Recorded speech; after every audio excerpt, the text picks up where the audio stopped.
there's definitely something around your environment and the people you surround yourselves with. But equally, you can you can influence that. You can choose it, can't you? You don't have to be surrounded by energy zappers. You can choose to kind of seek out people who lift you up. Yeah.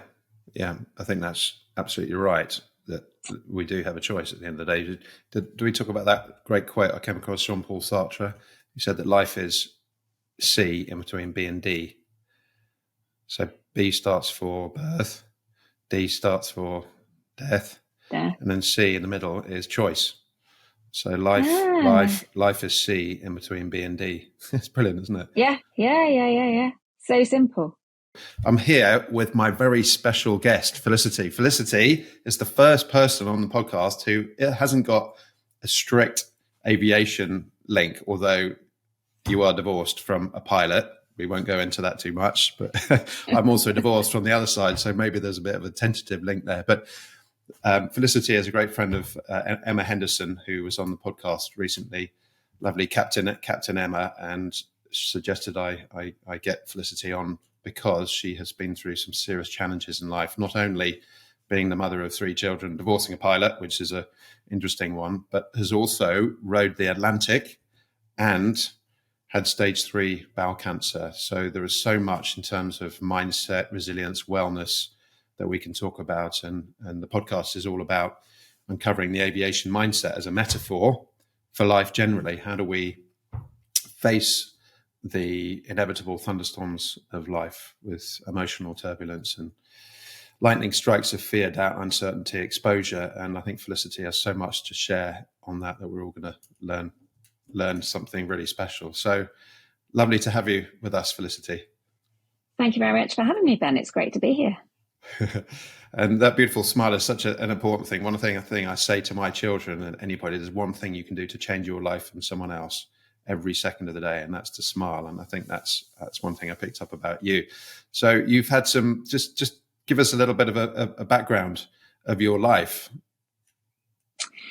Yeah, so I suppose starting with my professional background, I spent 20 to 25 years in the corporate marketing world, so leading teams for some of the UK's biggest organisations as well as small organisations.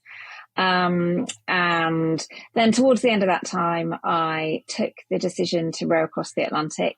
You might call it a midlife crisis. It was influenced by my younger sister, Pip. That was an incredible experience. We were a crew of 4 working mums called the Mothership, and it was about inspiring our children to kind of dream big and to show them that ordinary people like us, like their mums, can do extraordinary things. And I returned from that experience hoping that life wouldn't quite go back to normal, because I wanted it to have an impact on my life, I suppose, going forward. But then I faced a very different challenge in being diagnosed with stage 3 bowel cancer. And that was, as you can imagine, a huge shock to the system. You know, I was literally fitter and stronger than I'd ever been in my life. Yet I'd done this thing with bowel cancer. And so that sent me into the next challenge, really. And I suppose I applied the mindset and the resilience that I built up through the row and applied that to the very different challenge of getting through the cancer diagnosis and treatment. So I had about 6 months of treatment, including surgery and then chemotherapy. And then went back to work for a short period of time. But again, I suppose a restlessness was setting in at that point. And I really felt that I wanted to use these 2 life-changing experiences in some way. And over the course of a few months and lots of different conversations, including some coaching, the idea of professional speaking came up and sharing my story. And initially I dismissed that out of hand as being kind of a bonkers idea. But there's only so many times you can have the same conversation before the penny starts to drop. And so I thought, well, what have I got to lose? I've got this story, which so many people are telling me is really inspiring.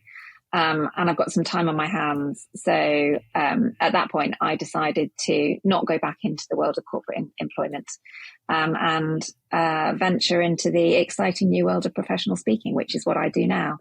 And for me, it's a way of sharing my story, but also relating the lessons that I've learned particularly through the last couple of years, back to challenges that people or organizations may be facing in terms of, how do they become more resilient? How do they overcome adversity?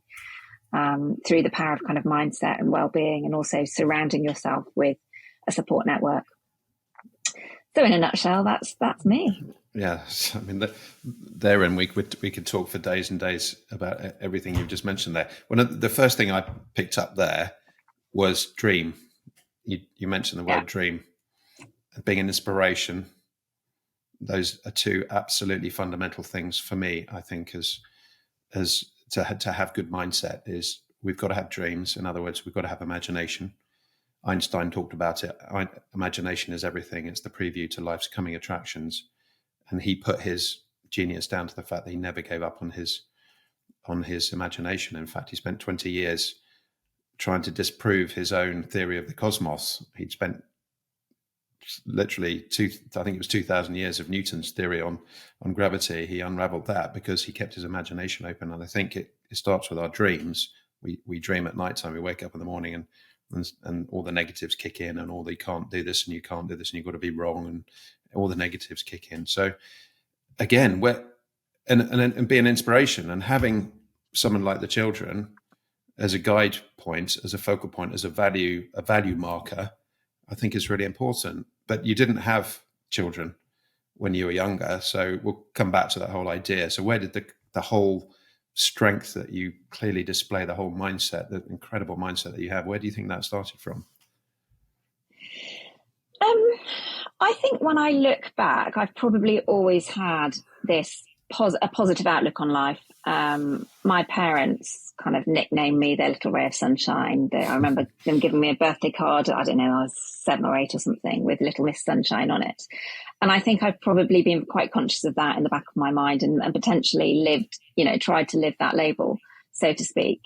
And when I look back on things that happened in my past life, I've always been able to take what I now appreciate are mindset techniques and apply them to challenges. So, for example, you mentioned being divorced, and that happened in my early 30s, late 20s, early 30s. And I remember thinking, well, actually, we're lucky. We didn't have a house together. We didn't have children. We're lucky that we can put this behind us and move on.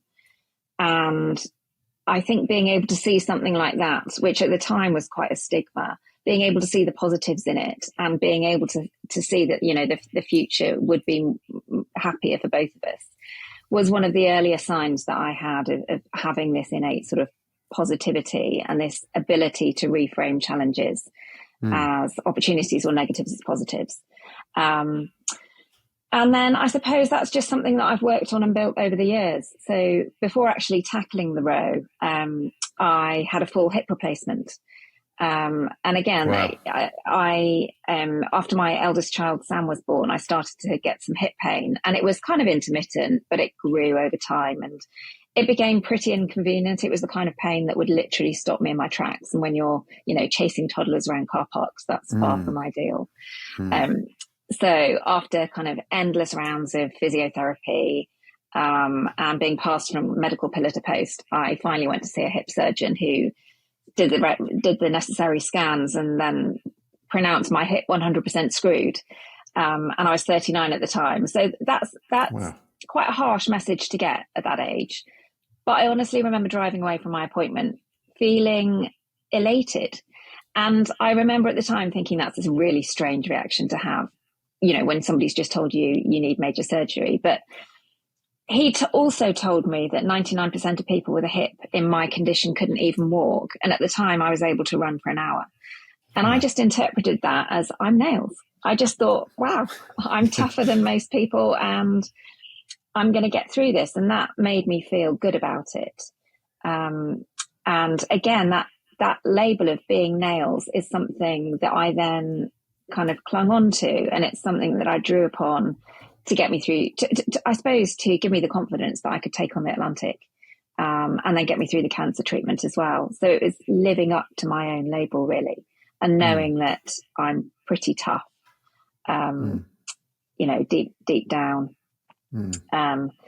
So I think it's gradually over the course of life, it's about understanding yourself and what your kind of inner superpower is. And for me, it was this understanding that I was nails. But with the hip replacement, I also appreciated that there was a solution. okay, I mean, I'd have to go through, a period of surgery and then rehab afterwards, but there was an answer to my pain and a way for me to get through that and be able to exercise again. So again, it was seeing it as a positive step rather than just being consumed by the fact that at 39, I needed a hip replacement. I think that's it. You talked about the future, and what's coming to mind for me is the thing that we talk about now, the delayed gratification. It's very easy to have the dopamine hits of watching the telly or having Netflix or some machines that my son, or the battle games that they're playing, the constant dopamine fixes, or McDonald's on a plate, literally. I think we've got to that stage now where we struggle to set these future goals ahead, the future destinations, as I talk about in my flying metaphors, and knowing that it takes an awful lot of planning to get to those points. And we lose that vision, we lose that Einsteinian imagination in the future. But again, for the younger people watching this, I want to try and promote the message that if they set these visions way beyond where they are now, they can deal with the difficulties. And I think as a teenager now, they're being told not to take risks at all. The whole COVID thing was basically don't take a risk. But we have to take a risk to achieve things in life. I mean, as a teenager, if you take yourself back to, you've got young kiddies, how old are your kiddies now? They are 6, 9, and 11. Yeah, they're not even teenagers yet. But see, this is another great thing for me. I pick out the age of 7 for various different reasons, and say to people in my coaching, imagine it was the summer holidays, beautiful summer's day, the atmosphere, the air was wonderful. Woke up in the morning. What was it that got you out of bed? Or did it get you out of bed? Was it you picked up a book and read an incredible story about something? Was it an adventurous story? Was it a scientific story? Did you get out to go and count the butterflies, or pick the daisies, or climb trees, kick footballs around, or go swimming? What was it? And I think as we get older, we have these piles of difficulties and uncertainties and insecurities that put on top of us. And I think our imagination, which is basically anything is possible, dreams are possible, the future is possible, becomes stilted. You become absolutely just shut down, effectively hijacked by something. Can you remember when you were younger, as similar age to your kiddies and teenagers, what kept you going, and whether you think that might be the idea that it keeps you looking to the future and working, putting the hard work and the resilience in to making the dreams come true? I think we lived a fairly simple life. It was a very outdoorsy life. I do remember having a dream to own a Shetland pony stud farm at some point. I'm not quite sure what I did to achieve that dream, and it's certainly not happened, and it's no longer my dream.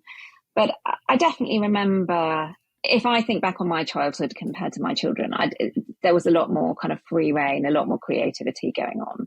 I think we were left to go and entertain ourselves a bit more. That's not by any stretch saying that my parents were kind of neglectful. It's just we didn't have all the devices that the kids have these days. And that's one of my great bugbears as a parent, their obsession with devices. And, as soon as they walk through the door, they want to pick up the nearest thing. And it really drives me mad because, as you say, they are forgetting how to use their imagination. They're forgetting to be creative. And sometimes we go cold turkey on devices, and the difference is incredible for the children because they think about other things that they can do, and they become creative and create activities and games out of seemingly nothing. And so obviously there are some good sides to the devices and what they're doing and what they're learning through it, but equally there's this downside which is limiting their creativity. And we talked about dreams and imaginations and wanting to inspire them to dream big, and that's so important because I think sometimes they are encouraged to be risk averse and to not push themselves outside their limits. So to be able to set an example and show them that it doesn't matter who you are, how old you are, what gender you are, you can do anything you set out to do if you've got a dream that's driving you forward, and if you've got the right, I suppose, work ethic as well. Yes. Because I think children also need to know that to achieve your dreams, you need to work really, really hard. They're not just going to be given to you on a plate. And that's a really important lesson for them to learn as well. I think that's bang on. in fact, if I look at my children now, the ability to stimulate their imagination on the technology and the games they're playing is absolutely brilliant.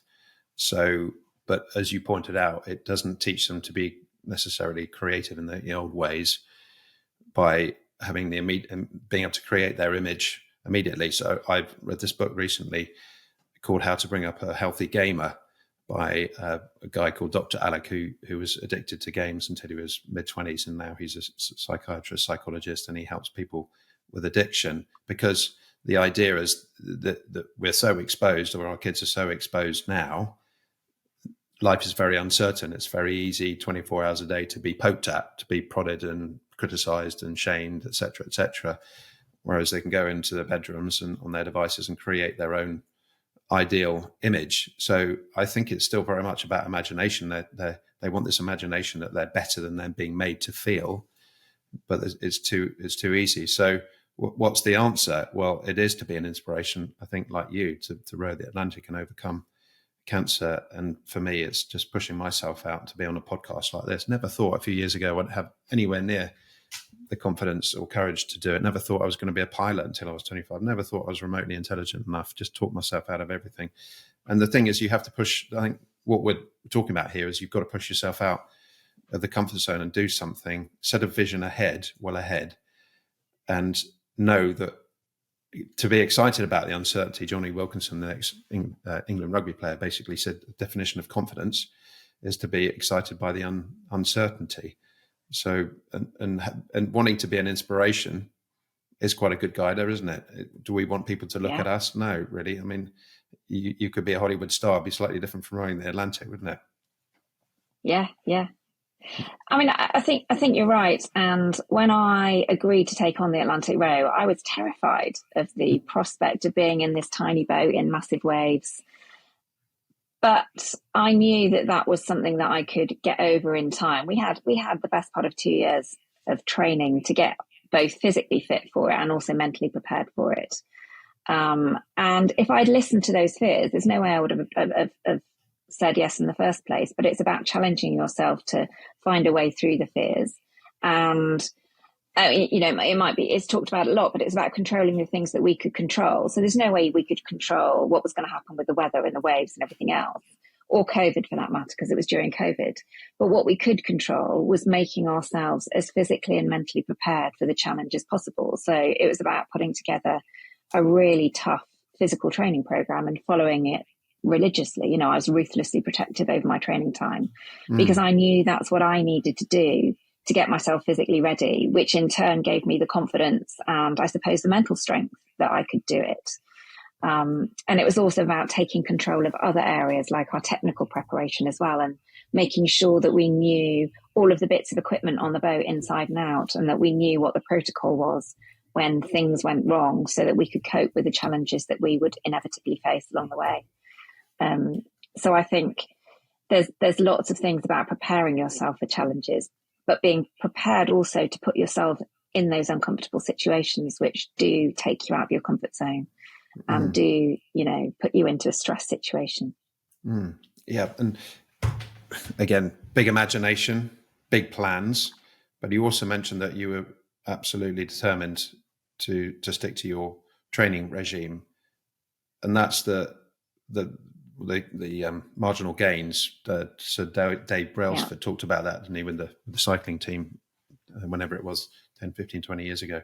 Those one tiny things, getting up a little bit earlier, having one more glass of water, having one more decent bit of nutrient during the day, having a little bit more sleep or a bit more rest or mindfulness, all adds up.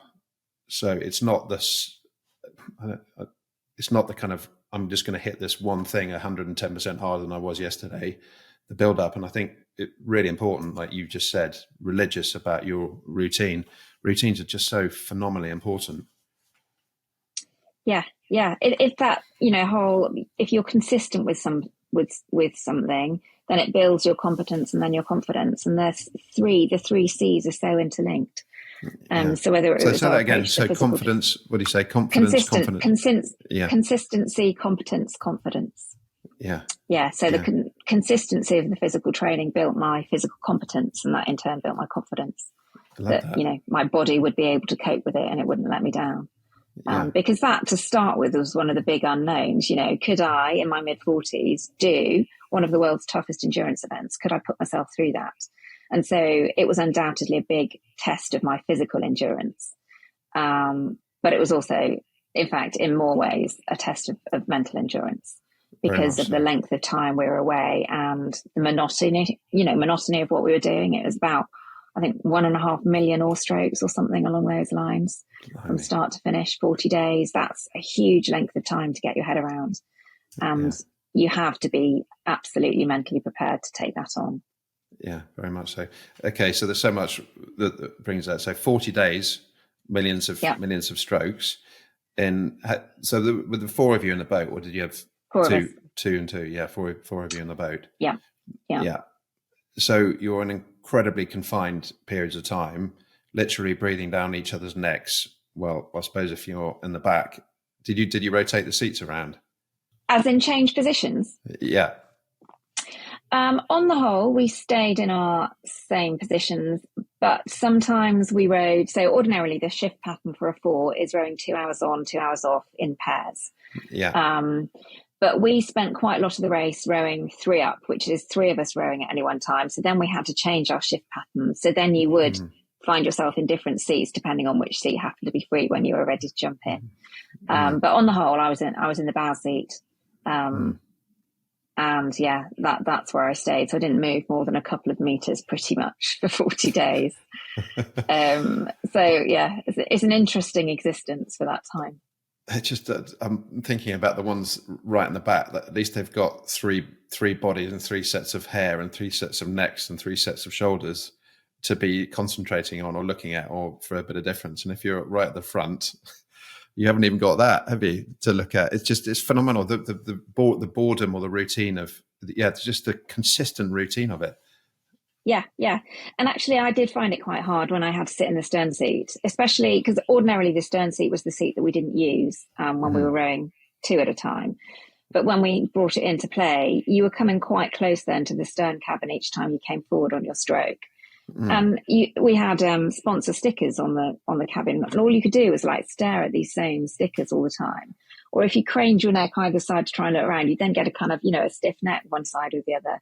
It was really hard for me, being used to being in the bow and seeing other people in front of me, to get used to having nothing there to look at. And it's funny what you start noticing as well. So I would row behind my sister or behind Jo, one of the other girls. And you'd start noticing their body shape changing. You'd start noticing their muscles becoming more defined in their backs. And it's all those kind of things that you pick up on, because that's literally all you're surrounded by 360 degrees of blue, either sky or sea. And you just become fixated on the small details. And those are the kind of things, I suppose, that keep you going. Yeah. And again, is that's for me, the mindfulness of life, of not needing the quick dopamine fixes of modern technology or whatever it is, alcohol or sugary foods, etc. Is actually being able to withstand boredom in a creative way. Because there must have been, let's talk about that, boredom. Did you find yourself being bored, and were you fascinated by the boredom? Were you irritated by the boredom? How did you deal with that? It's a really interesting point, actually, because boredom is one of the challenges that you build yourself up to tackling. And it's one of the things that I think people do struggle with a lot, because you're doing literally the same thing. You'll eat, sleep, row, repeat for however many days you're out there for. But the really interesting thing was that I didn't once feel bored. I think partly that's because we were a crew of 4 working mums. And so there's very little time in normal life to be bored. You run ragged, juggling a million balls. And so for us, I think the beauty of all we had to do was eat, sleep, row, repeat. And we didn't have to think about anyone except the 4 of us in the boat. That was just such a luxury compared to normal life, that I think we all embraced that 100%. And I think we all took things like Kindles with books downloaded. We had music, but I didn't open my Kindle once. I absolutely relished the times when I wasn't rowing, and just being in that mindful state and noticing things around us. So yes, we were surrounded by 360 degrees of blue, but there was always something going on. There was always a different wave pattern. There was different color in the sea. There were clouds moving, and you could start, started playing games like spotting objects in the clouds, and playing the alphabet game of anything and everything, films, chocolate bars, sandwiches, you name it, we played it. And it was just about learning, just to be, and to be creative with the environment that you've got around you. And there was, I found absolutely no need for intervention from anything else. It was just enough, just being in that environment and thinking. It was very much about getting back to basics. We belly laughed so much. And when in normal life, daily life, do you really laugh like you did as a kid? And that was just brilliant. Just being so in tune with yourselves and with each other that you could just belly laugh, and find the humor in challenging situations. It was the most brilliant experience I think I've had. Got to have been, gosh, I can picture that whole, it's such a beautiful thing to hear, is just being, because in modern life there are so many distractions. And came across this great saying, I think it was Jim Quick, who I follow as a memory specialist, talks about WMDs. And for those of us who remember the Iraq War or wars, it was referred to as weapons of mass destruction, but actually he refers to it as weapons of mass distraction. So we are constantly being distracted all the time, and there's so much that we can do. So we're doing people. Our modern world is all about doing rather than just being. In the old days, we didn't have so much stimulus, so many things to distract us. We sat around a campfire. There was no lighting in the evening. You just had to be aware of your environment. You had to also listen out all the time, constantly use the five senses to survive.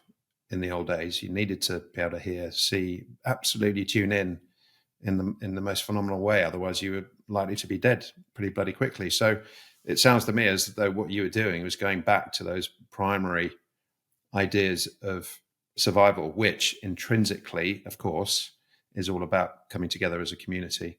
We needed those five senses individually, which then pull together within the community to create something incredible, which in the old days was basic survival.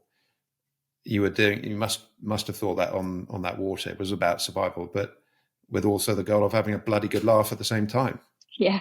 And that was one of our primary goals, was to have fun doing it. We didn't want to have sacrificed so much, and for our families and friends to have sacrificed so much for us to be able to do it, to then not have a good time. So there's kind of almost two schools of thought, or two camps. You're either in it, you're either competing, or you're in it to complete it. So it's compete or complete. And actually, we were somewhere in the middle. We wanted to do ourselves proud. We didn't want to just go and kind of float across. We wanted to do it in as quick a time as possible, which is why we trained so hard for it. But equally, we didn't want to do it at the expense of the enjoyment and the experience. And that, I suppose, that's something that we talked about a lot as a crew, to make sure that we were aligned on our goals and the whole experience.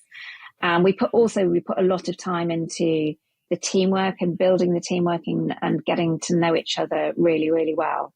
I mean, that was easy enough for my sister and I, because we'd obviously grown up together and we knew each other inside out. But I hadn't known the other two before. And so there were a lot of kind of almost practical exercises that we went through before we started, around individual motivations. How do you pick yourself up when you're having a bad day? And it was all of those things that we kind of filed away in our minds and were able to then use during the row. So, and a lot of it was about being observant, as you say, using your senses and noticing what wasn't said as much as what was said, noticing body language, posture, and everything else. So I could tell, for example, instantly when my sister came out of her cabin to go on shift, I could tell by her posture whether she was feeling good or not feeling good. And I knew that she needed a hug. And I just remember one day I could tell she's not having a great day. So I put my oars down and gave her a hug, because that's what I knew she needed to pick herself up. And it did make a massive difference. Lebby, one of the other girls, she needed a cup of tea if she was having a bad day. And again, she came on shift once and she was clearly not having a good time of it. And so I made her a cup of tea. And it's being observant and appreciating the moods and everything else of the people around you, to make sure you can lift them up so that you can operate effectively as a crew. And that element of teamwork was so important as well, because I mean, the prospect of the team, the crew falling apart midway through would just have been horrendous, you know, being in a tiny weeny boat in close confines with, you know, effectively no team around you would be horrendous. My gosh, just the idea of it is mind-boggling. But yeah, I think for me, one of my big central themes, I talk about mental, physical, emotional, and spiritual health. Spiritual is the social health, and it all comes down to the idea that we're part of a community. I think it starts there. And if we understand the value, excuse me, the importance of community, then we can build around that. We build the emotional intelligence of recognizing our own things, the senses that are going on, the messages, the signals, messages and clues of what those senses are triggering: happiness, sadness, melancholy, joyfulness, etc. Once we work on that, then we can go back to the community.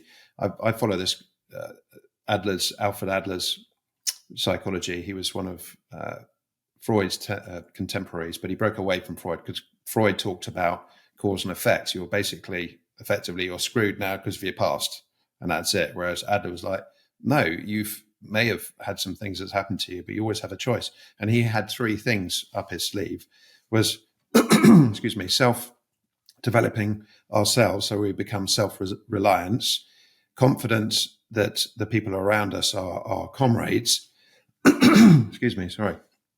And then the third one was basically contribution to community.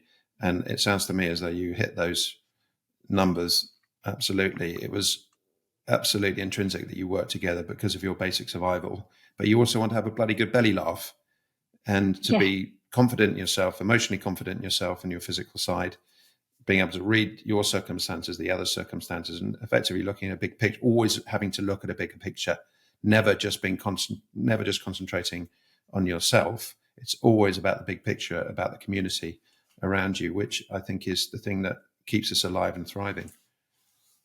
Yeah, absolutely. And what's lovely is that, you know, we're brilliant friends now. I think a lot of crews get to the other side in Antigua and barely speak from that day on. And we just relish the times we get together and get to relive the experience and be together again. Okay, so here's a question for you. Do you reckon the fact that you stayed together, that you became great friends, would you say that's more of a feminine quality or a masculine quality? And coming back to what you said earlier about you're in it to win it or you're in it for the experience, because I have the talk about my theories of masculine versus feminine qualities. So what would you say on that? I would say in it to win it is probably more of a masculine quality. That said, I think we actually all surprised ourselves with how competitive we were once the race was underway, because we'd not really even looked at our competition in the race because we weren't setting out to win it. But when, after about a week of rowing, we realised through updates from other people that we were neck and neck with another female four. And suddenly the race was on for the win.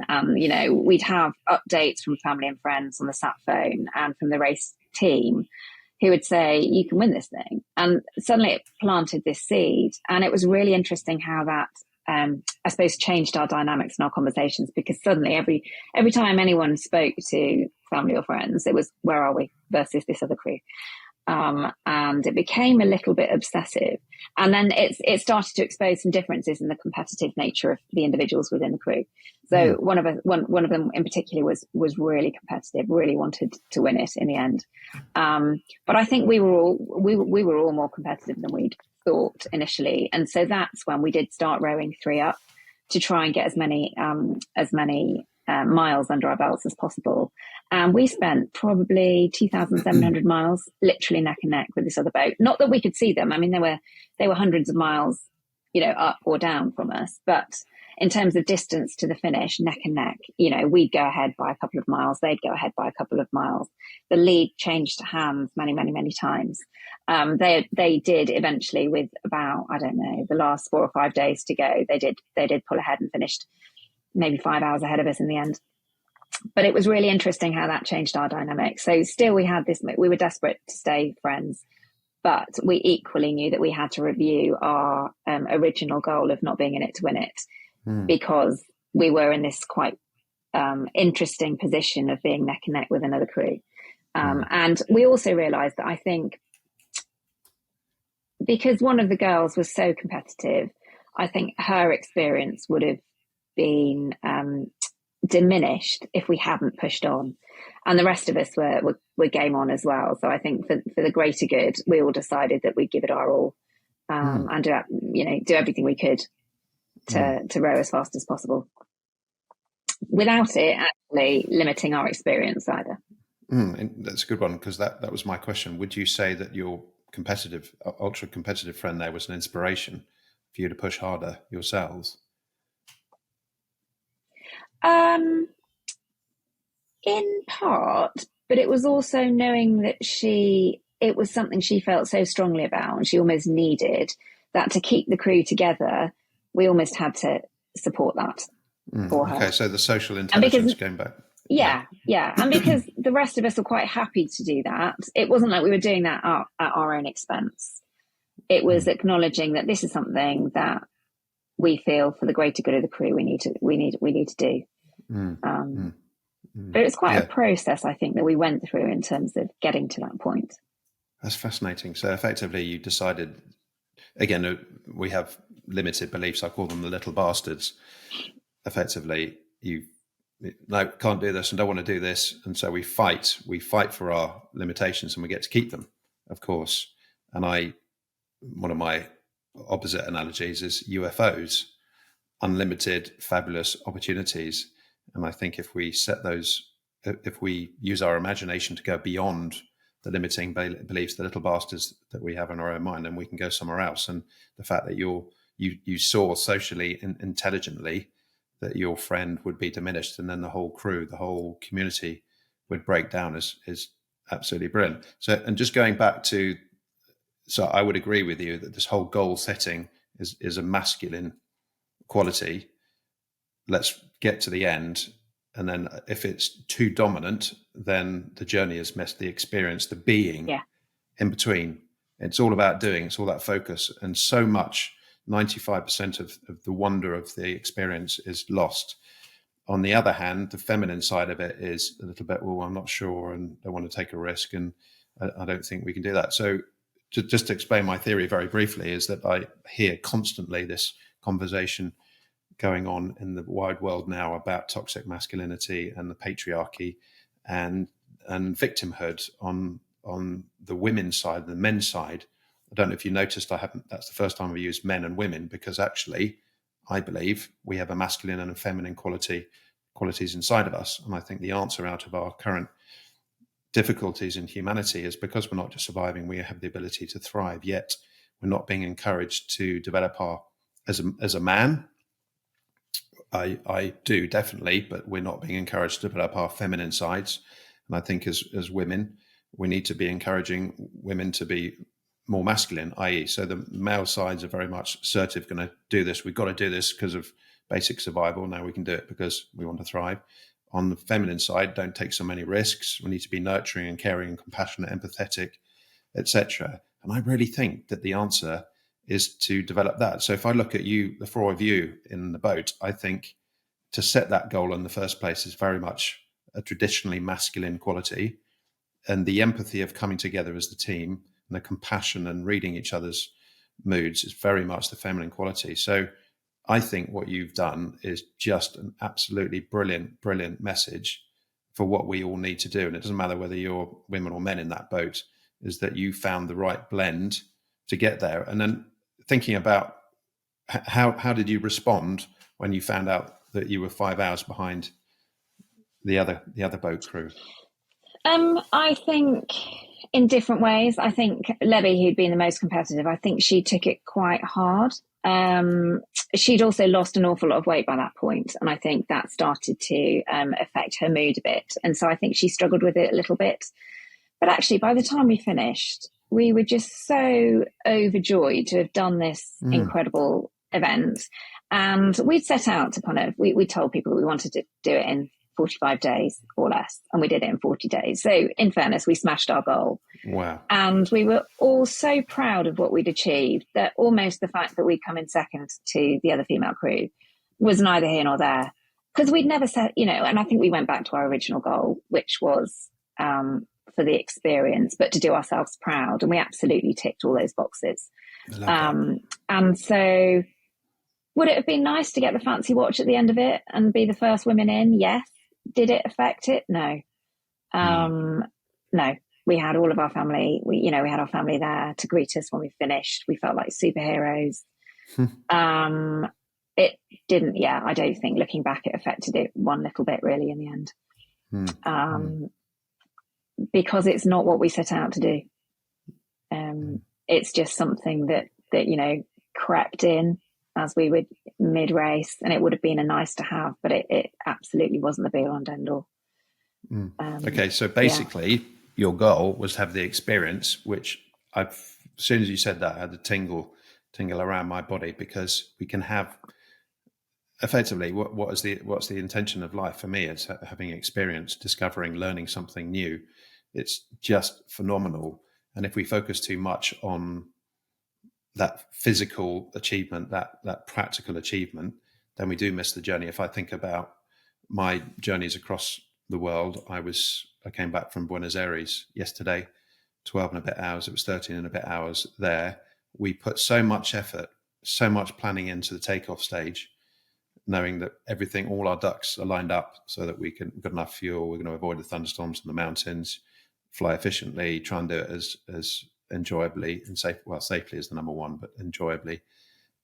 But if all you're thinking about is the landing point for 13 hours, you miss the incredible experience of getting into the air. I mean, the sunset and the sunrise we saw coming through the chat we had on the flight deck, the experience it's just wonderful. I'm joined a new company, new people. I got to learn so much about that, and that was just 13 hours. And I think the important thing is knowing that the takeoff point in life generally and the landing point are tiny, tiny fractions. Yeah. And everything in between, as you said, the experience of that boat trip, 40 days, when you pulled off, it was 1 second to pull off in Tenerife or the Canaries, I think you were, and then to be in Antigua was 1 second.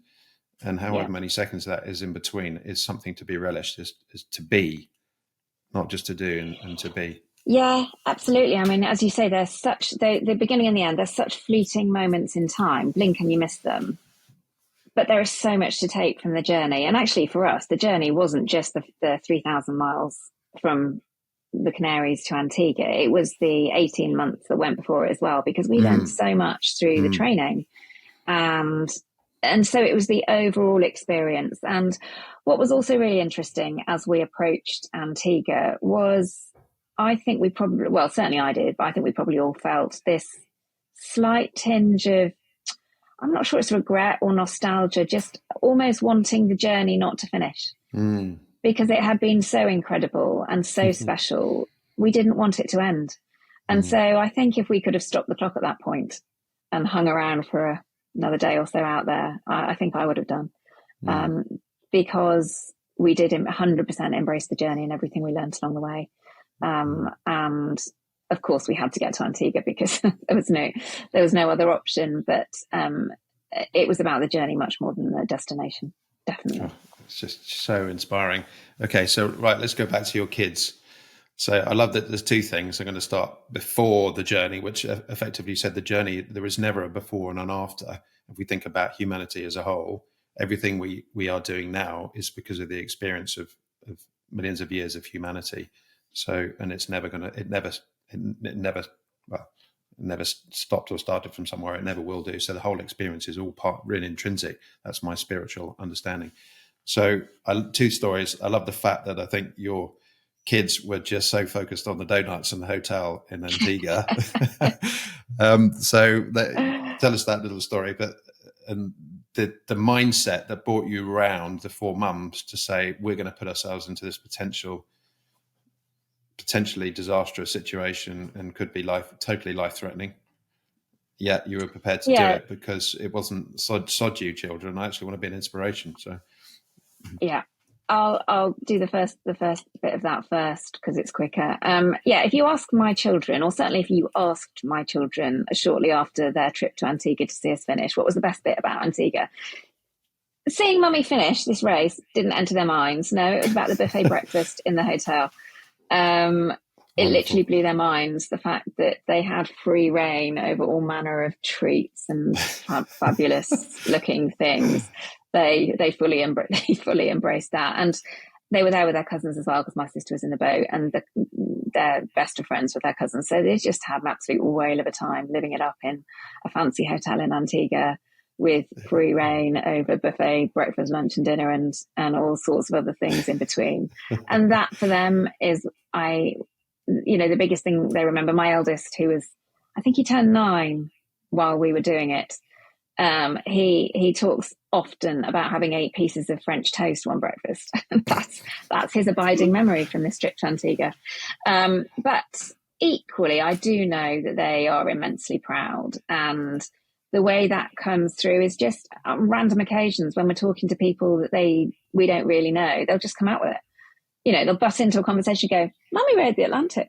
And so I know that they are really proud of what we did. And they loved being the centre of attention at school while we were out there because, Mummy was away and everyone was following what we were doing. And I think that's something that over time, as they get older and older, they will fully learn to appreciate, I suppose, the scale of what we did. But I also love the fact that for them, they won't question whether they can do things like that because they've grown up seeing that those things are absolutely possible. And that is absolutely what it was all about for us, was showing them that they can do absolutely anything they like if they work hard enough for it. So back to then the second part of your question, how did we, I suppose, grapple with that challenge of being mums and feeling mum guilt about leaving our children? It was hard, but it's not something that I suppose threatened, certainly from my perspective, not something that threatened me taking part, I don't think. My initial response to my sister when she said, "Do you want to ride the Atlantic?" was, "Can't possibly, I've just had hip replacement, the kids are too young." The backstory is that my brother-in-law, her husband, David, had done it 2 years before we did it. And so I'd watched him do it and become really engaged with their race. And I remember sitting in bed watching him finish the race on Facebook Live, watching it from my iPad. And it was so spine-tinglingly exciting. I remember thinking at that point, what would it be like to do it? If I feel this excited watching him, what would it be like to be in that boat? And at that point, the seed was planted and I started thinking, well, I'd love to do that. But not now, not the kids are too young. I was thinking, well, if I did it in 5 or 10 years time, when I'm not so old, I can't do it. But when the kids are a bit older, that might work. And then a few weeks later, my sister called and said, "I've got a boat. Are you in?" Now I knew immediately that I'd say yes, but it was almost a social, it seemed like the socially appropriate thing to say was, "Can't possibly do it," for any number of different reasons. The kids being one of them. But then I also thought, well, if the shoe was on the other foot and it was my husband, Paul, contemplating doing something like that and asking me if he could do it, I wouldn't have hesitated to say yes. Brilliant. And I then at that point thought, why should I feel any different? Why should it be any different? Because I'm a mum of 3 young children. And to Paul's immense credit, the conversation with him about it was super short. And he said, well, this can either be a long conversation or a short one, so let's make it a short one.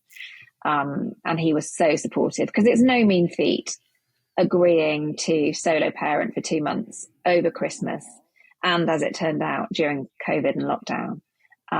So in some ways he had more of a challenge than I did. But there was an element of mum guilt, probably particularly because it was Christmas and because my children were the youngest of the children. And definitely we got a few raised eyebrows from other people, particularly mums, actually, I think. How could you leave your children for that long over Christmas? Little bastards, limiting beliefs. Yeah, I thought you meant the children of those Yeah, two. well, they can Um, be. yeah, We can be big bastards. yeah, yeah.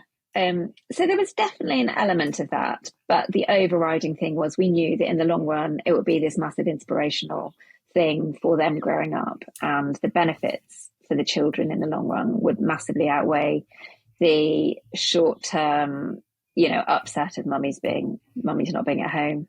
Mm. And I think actually for me it was probably easier having younger children because the concept of time didn't really they didn't grasp the concept of time like the older children. I could have been away for a week or I could have been away for 2 months and it would have felt the same for them. As soon as I Mm. was out of the house and they were in a different routine, they just settled into that routine and got on with it. Mm. And having Christmas in the middle also made it easier for them because they had this thing to look forward to. It was all about Christmas and the presents and everything else.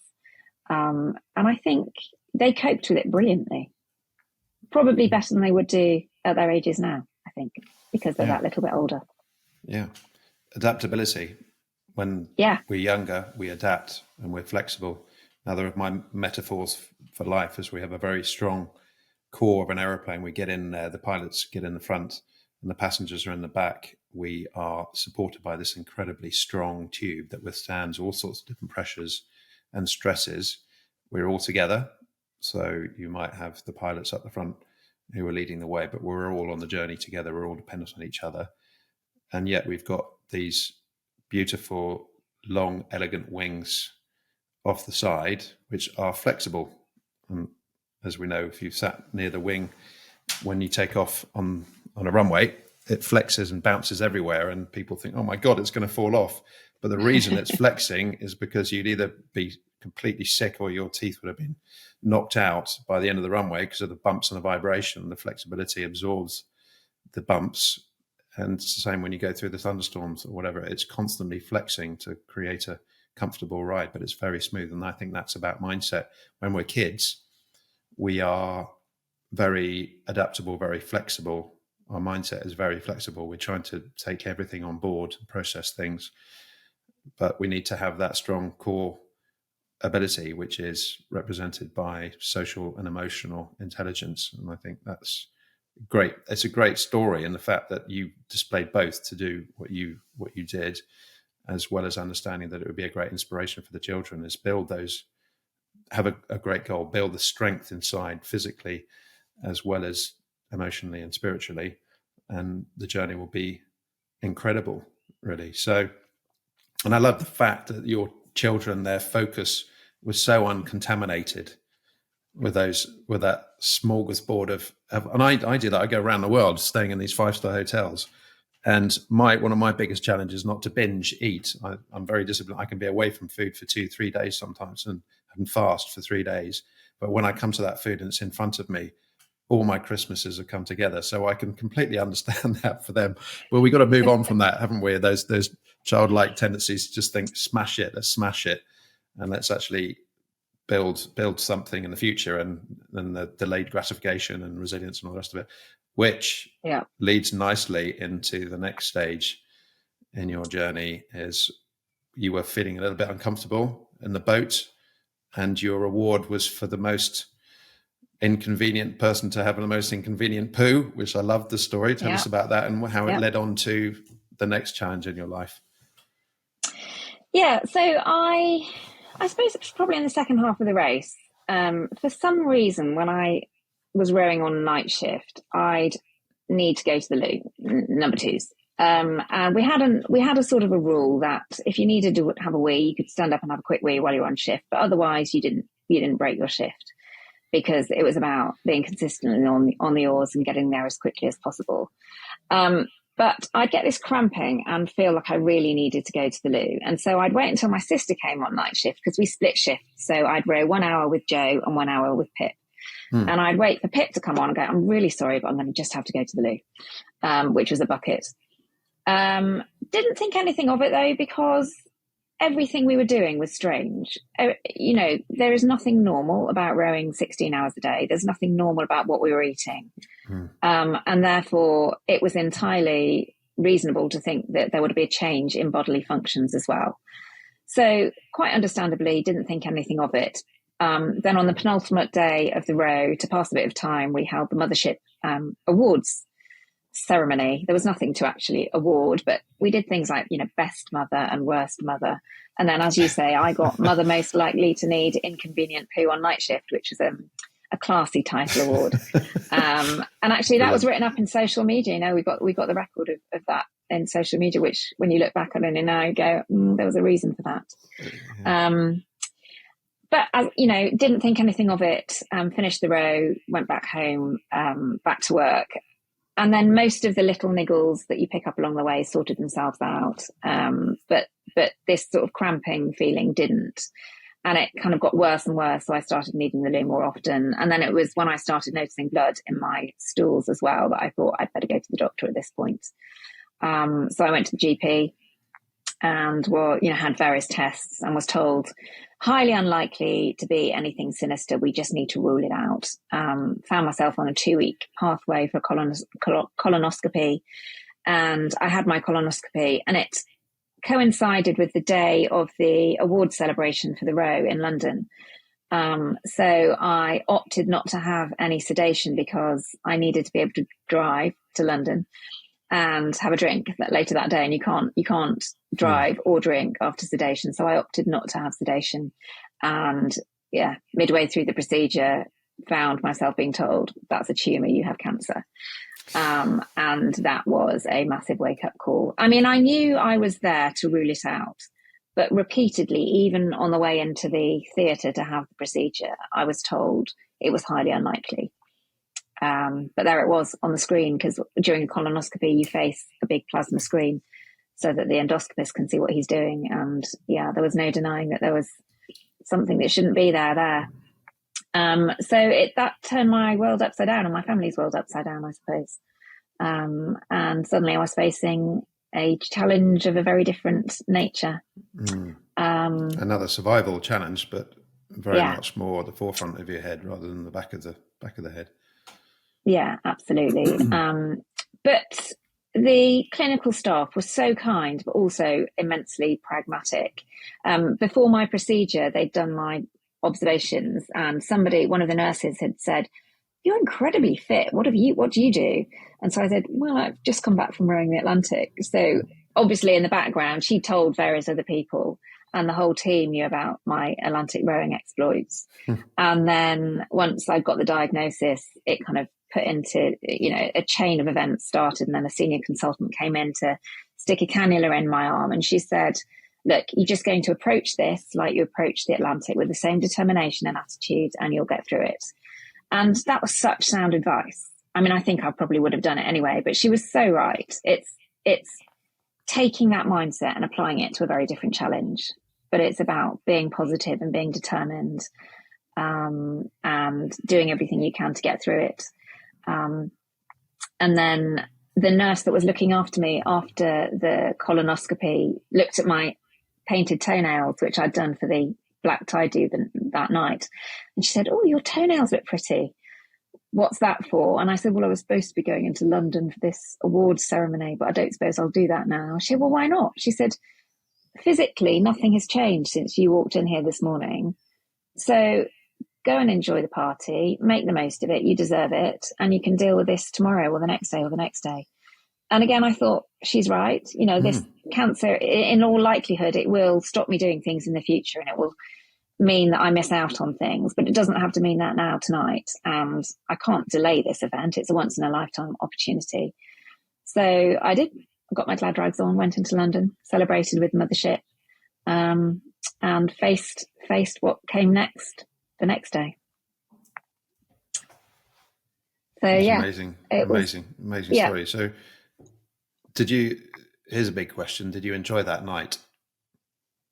Do you know, I did. So I met my sister and the rest of the crew, Lebby and Joe, before we went into London. And I told my sister, because she said, "Have you had a nice morning?" She knew I'd had the morning off work. She said, "Have you had a nice morning?" I said, "Not really. Just been diagnosed with cancer." And so we had a few tears, and I said, "But please, I don't want to cry. Let's go and have fun." So, and we did. We had a great night and danced, and we stayed up and watched the sunrise that morning. or the next morning. And of course it was in the back of my mind, but I didn't want it to affect this experience and celebrating with all of the other crews as well, and with the rest of my crew. I wanted to kind of live that, to be proud of it and to have fun. It was a very strange time after that, because I, at that point, didn't know if it was curable or not. I knew it was a big tumour, but I was taken from my colonoscopy to have a CT scan to see if there were any signs of secondaries elsewhere. And it was about 5 days before I got the results of the scan. And so there was a 5-day period of just not knowing whether this was life-ending or curable. And that was the hardest time, because it was hard then, as positive as I am, it was hard not to let those what-if scenarios creep in. And I also didn't tell anyone else. I told my sister, but I didn't want to tell anyone else until I knew what I was facing. Well, I told my husband as well, but I didn't want to tell anyone else until I knew whether it was, the worst case scenario, or whether actually I was going to have to go through a period of treatment, but it should be okay. So they were definitely the hardest 5 days or so of having cancer. Okay, so the two things that struck me there was your inability not to get emotionally hijacked with the difficulties, with the thunderstorms, the inevitable thunderstorms in life. As I always say, we prepare for weeks and weeks, and actually years and years to fly an aeroplane across the world, for example, to Buenos Aires, but we could always be hit by the thunderstorms. But if you, as happened to me over the South China Sea, I think I told you that story, I've told it lots of times on the podcast, but you have to have faith that actually if you keep going and you stay strong, mentally, physically, emotionally, and socially, rely on the team around you, there's a beautiful sunrise on the other side. You mentioned the idea about being. I think that's a great representation of the beautiful sunrise. It's always there, you can be. So not to be emotionally hijacked and just think, oh my God, it's a terrible thing, and sit there getting completely smashed on that evening and then crying your eyes out over the table, announcing to the fact that everybody that you had cancer and you might be dying and things like that. I mean, I think it's brilliant. The fact you actually went and danced and thought, okay, here's the next stage. And again, it's setting the goal ahead, the vision ahead will just have, I'm sure, your whole idea about religious routine and not giving up on that process as you approach the Atlantic row with. Would you say that if you hadn't been to the Atlantic and done that trip and you got that diagnosis 6 months beforehand, would you have approached it in the same way? I think I would have approached it in a similar way, because that's just me. But I definitely took a lot from the row. I knew how that had been the ultimate test of my physical and mental endurance. And so I knew I was bulletproof. And I knew that would hold me in good stead to get through the cancer treatment. And there was also, I think, a bit of defiance. It's like, well, I haven't just rowed across the Atlantic and achieved something that fewer than 250 women in the world have ever done, to be taken down by cancer. I mean, I'm just not going to let it happen. So there was a bit of that going on as well, that kind of stubbornness around it. Belligerence. Brilliant. Yeah, exactly. Totally belligerence. And then there was also, the row was all about inspiring the children. And I suppose they were my why, if you like. And actually they became my why for the cancer as well. Yeah. They were young. I didn't want them growing up without their mum. And I also wanted to see them grow up and have their own amazing adventures too. So that was something that kept me going. And also in part, I think, protecting them. Paul and I were quite, we felt quite strongly that they needed to know what was going on and that we weren't going to hide the fact that it was cancer from them. But equally, I think I didn't want to frighten them. And I think when children are young, I think cancer means death. And what was particularly hard for us actually at that point was that my dad was going through his own cancer treatment, and his was stage 4, and he was in the final stages really of his cancer journey. And they knew that my dad, who they call Popper, was going to die from cancer. And we pretty much had to tell them in the same conversation that we had to go back to my parents' house to say goodbye to Papa, and I also had cancer and I was about to start chemotherapy. And that was the hardest thing, because we desperately didn't want to frighten them. We didn't want them, worrying in their minds that mummy was going to die. But it was so hard with children that age, trying to separate the two things and explain that, there are a million different types of cancer, and some people will get better and some people won't. And so we had to be really careful. And I think to a large degree, the way I handled it and keeping mentally strong, but also keeping physically strong and active, was about showing my children that I was going to be okay. It was about proving to myself that I was going to get through it and going to be okay. But it was also about showing them that mummy's okay. Because it would have been so easy to just give in to the whole thing and lie in my bed and go, woe is me. But that wouldn't have done them any favors. And your instinct as a parent kicks in and you just want to protect them.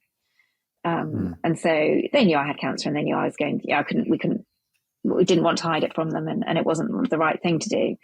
But there are ways of kind of helping them get through that, I think. So to all intents and purposes, I carried on as normal through my treatment. I carried on exercising whenever I could, partly because I knew that being physically fit and strong in my body would help my body cope with the treatment and, fight the cancer, but also because it was keeping me mentally strong. Because there was this psychological feeling going on that if I can still go running, then I'm okay. Then my body's okay. I'm going to get through this. So again, it was a lot about that intrinsic link between your physical health and your mental health, and how the two are so part and parcel of the same beast, really. Mm-hmm. Yeah, I think that's a lovely message. That you talked about the why. I talk about that a little bit in my coaching and presentations and things. It's Simon Sinek's idea of what is your why. And of course, if our why is very much towards something outside of ourselves, i.e. community, rather than a Range Rover or £1 million or something like that, if it's directed towards the community, then it's an incredibly motivating, powerful force to keep going, to get out in the morning and go for a run or have a cold shower or eat well and things like that. But I think you're right, because my 4 elements, again, is the community intelligence, social intelligence, spiritual intelligence, as I call it. And that encourages you to get out, get the physical intelligence, physical health going. You've got to understand the mindset, what's going inside, the psychology. So that's the mental strength, the mindset strength. Yeah, I can't remember whether I've mentioned the fourth, but it's mental, physical, emotional, and spiritual, effectively. And it sounds as though you've got that great blend. And the why in life, I'm absolutely convinced 110% that if we have that why, the value system that is geared towards the community as a whole, Einstein talked about it, the most important decision we need to make is whether we see a friendly or a hostile universe. And I think if we see a friendly universe, your imagination is massively big. You can withstand the bastards out there, even our own limited bastards, our limiting beliefs, and just think, actually, the world is an incredible place. The universe is an incredible place. The ability to explore and go to every corner of it, as you did across the Atlantic in your personal and your private life and health journey, is phenomenal, really. I mean, you've got so much there. And I think you can be positive, but also realistic as well. And I think that's where I am. I know that life's full of challenges. I mean, I've experienced a few of my own, but that doesn't mean you can't look at the positive things in it, and you can't have this sort of optimism. And it's about that willingness to embrace the challenges as opportunities and know that you're going to grow from them, even if they're hard at the time, and come out sort of smiling the other side. Mm-hmm. Mm-hmm. Tragic optimism. Don't know if you've come across that term before, but yeah, it's something that was developed from I think it was Viktor Frankl, who was a survivor of the Holocaust. Yeah, and he came up with the idea of, in his logotherapy, of tragic optimism.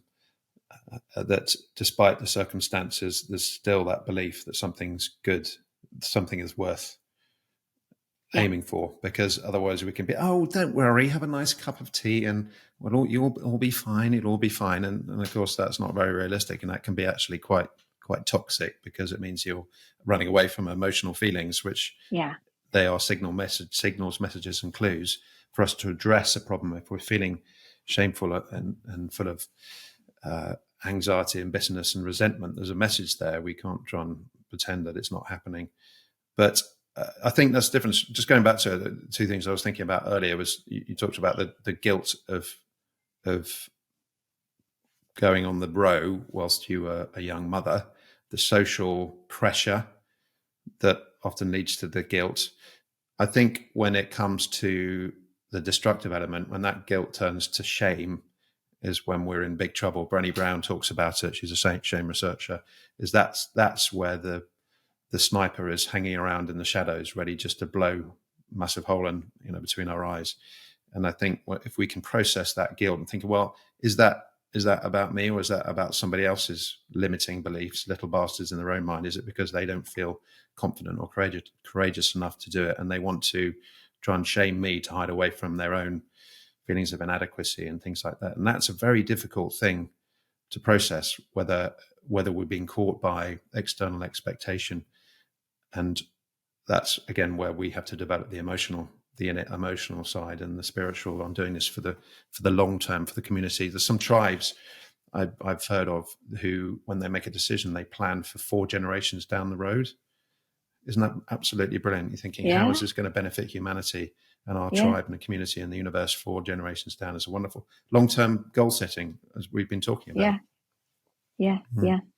And it takes a lot of courage, I think, to challenge those societal norms and those limiting beliefs about what you should or shouldn't do. And it's about having the courage and the bravery to do that. Yeah, courage is it's central to everything. Alfred Adler, who I follow, he talks about the fact that we have to have courage to, and all problems are interpersonal relation problems. And I think that with ourselves is that we are often, I talk to the youngsters, have you found your soulmate yet? Oh no, well, she's going to be like this and he's going to be like this. I'm like, have you ever thought about finding your soulmate within? Where does your soul exist? It exists within. So get to know yourself, get to be bloody good friends with yourself, be that person, not just be that person.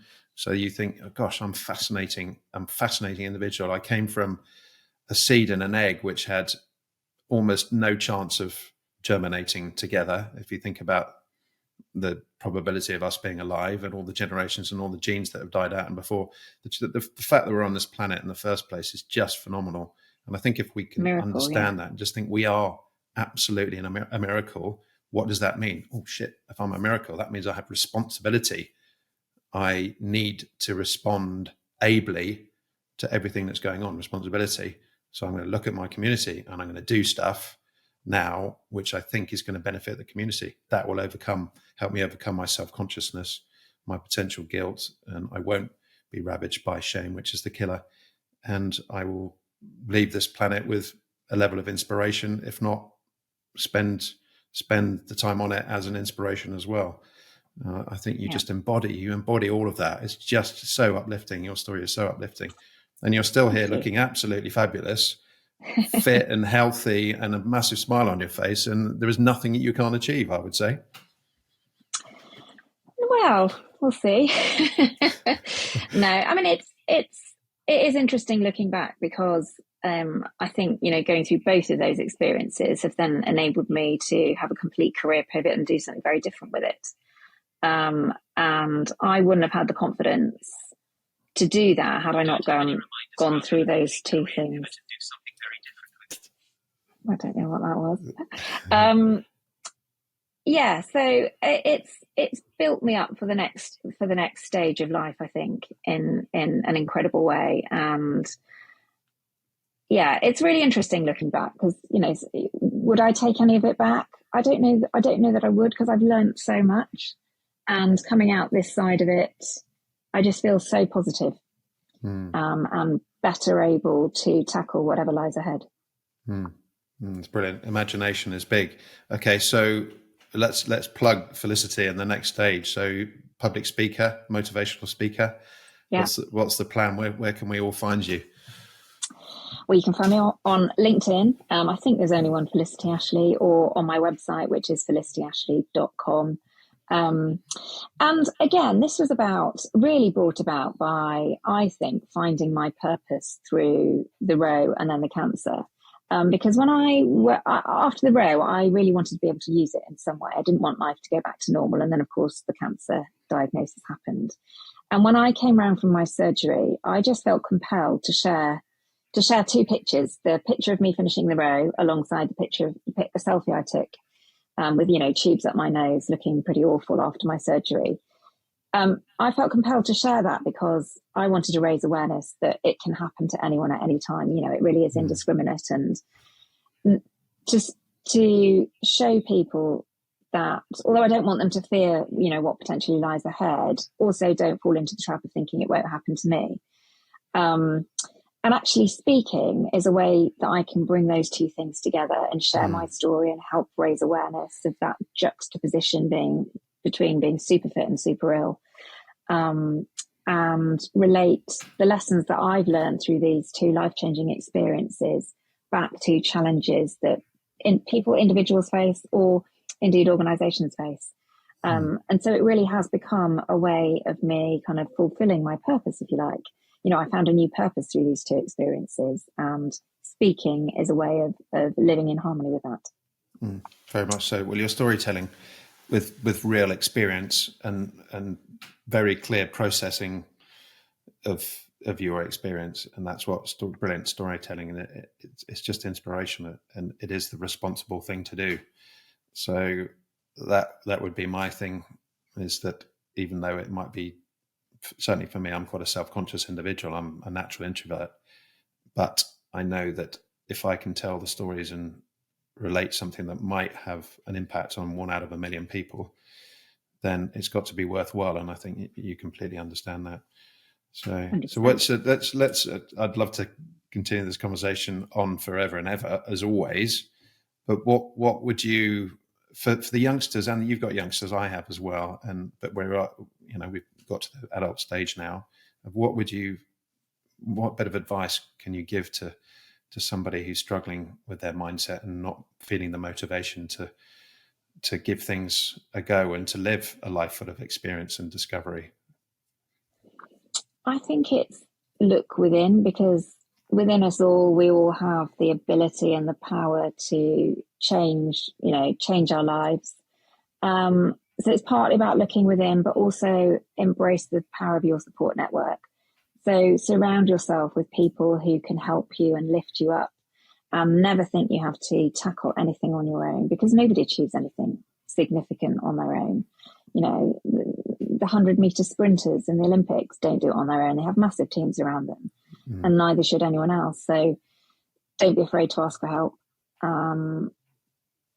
But also realize that deep inside us all, there's a massive strength that we can all harness to do incredible things.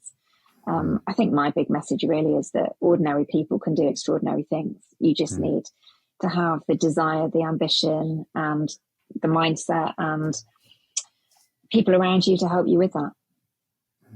That's what a wonderful way to sum things up. Next question, as Emma has just done, Captain M. She's just released her book, Grounded. When are you releasing your book? It's definitely on the list. I always said, a few years ago, I would rather stick needles in my eyes than write a book. But that's before I had a story to tell. And now, almost every conversation, that question pops up. And so I know, I do feel like it's something I have within me now. It's on the list at some point. I will start writing things down. Definitely, it's the responsible thing to do. Cool. Absolutely. So I think the final message is ordinary people can do extraordinary things. Brilliant, Felicity. Thank you so much for coming on the podcast. It's been such a delight. Thank you very much for having me. I'm totally inspired to go out and do something big in my life today and in the future. So wonderful. Thank you. Do it. Thank you.